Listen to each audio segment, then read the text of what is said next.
odayaasha dhaqanka culimaamudiinka ururada haweenka dhammaan marti sharafta ku qiib galay xafladan walisinka salaamay salaanta islaamka assalaamu calaykum waraxmatullaahi wabarakaatu salaam gudib waliba siinka mahadnagay dhammaan ka qaybgalayaasha xafladan sida habsamadii leh wanaagga leh walaaltinimada leh siin warowgii un siin weyn hanu ajiibteen oo isan qoyteen xafladan sabuuta ha ku qiib galeen mahad bileerina siin jeediya dhammaantiin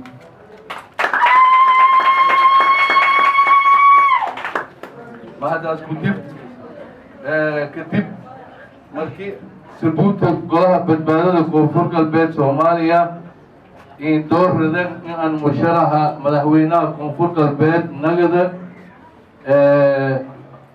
tumiisiyeedii bilisiyeeda lamku tumiisiyeed golaha inti dibadda jirtay dhammaantiyo sabuuta arrintaas inay iska rahaan kadib madii aan aragay siyaasiyiinta walgoradka ulmaawdiinka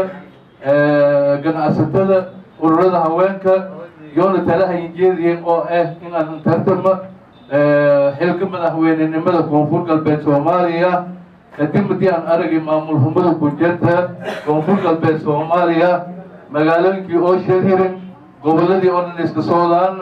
degmooyinkii oo shahirin dhibaato ku jirta kadib madii aan aragay dhibaato ku jirta shaqo la-aanta ku jirta koonfur galbeed dadki walhabaradii oo barnaamijda biyo fadhiyaan balaagii migan in iska jiraan wal ubadlaantaas oo hukuumadda oo hadda jeerta una ku aragnay iyo wala is aragnay in oo runtii dadkaas in shaqalin abuura oo walhabaradii dalkii deegaanka walhabaradii walaalayaal siisin la socotan deegaanada oo koonfur galbeed degmo gudubaasa ma jirta tuulo gudubaasa ma jirta dhammaantiyo waliba waa shil hirinyin waliba weelay amaan duro weeli sidaa daraadie madii ana fiiriyey shacabka koonfur galbeed oo anheelan oo niidan tahay isbedel madii ana aragay dhibaatooyin fara badan oo deegaanadan ku jira madii ana aragay walay maamulka koonfur galbeed laku fadaayo oo sidii oo uusu goboduwaay madii ana dhibaatooyinkaas fara badan ana fiiriyey soo jeedinta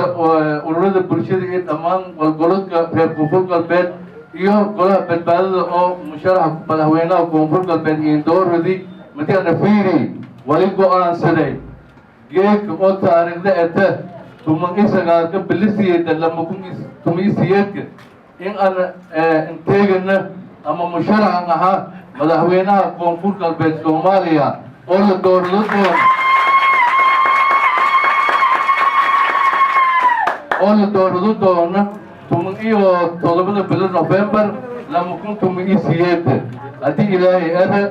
marka ku dhihi doonta magaalo madaxda ku-meel-gaarka soomaaliya magaalada baydhabo sidaa daraadiye walaalayaal xildhibaanada sharafta leh oo ha ku qeyb galay xafladan iyo intay ku deeri waaytay oo xildhibaanada koonfur galbeed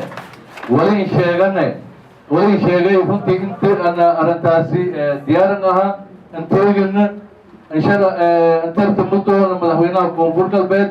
shacabka oo koonfur galbeed oo isbedel doonka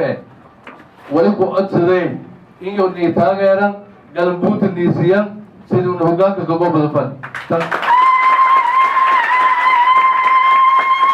tan kaleed wali la socone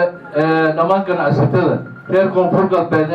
inti deemo badan laku qaabay maana leesayna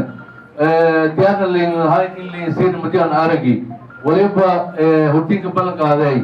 laqalalankii oo waliba ku furnay marka hore inti liinteena doorashada ku hor xafiislika diiwaangeliyaw dadka diinta kumogon oo reer koonfur galbeed ganacsatada xafiislika diiwaangeliyaw suubiyaana insha allahu diiwaangelintaas kudulka guulaysana madaxtinimada un raadiyaanana dadka diinta kumogon diintiyo wasiiho bilaayo era wali kale ballan qaadana insha allah wadi ilaahay era dadka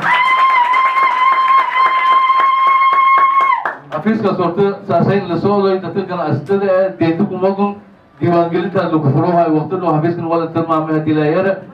tan kale shaqaalaha dowladda ciidamada xildhibaanada dhammaan intii mushaaraadka kuma oo koonfur galbeed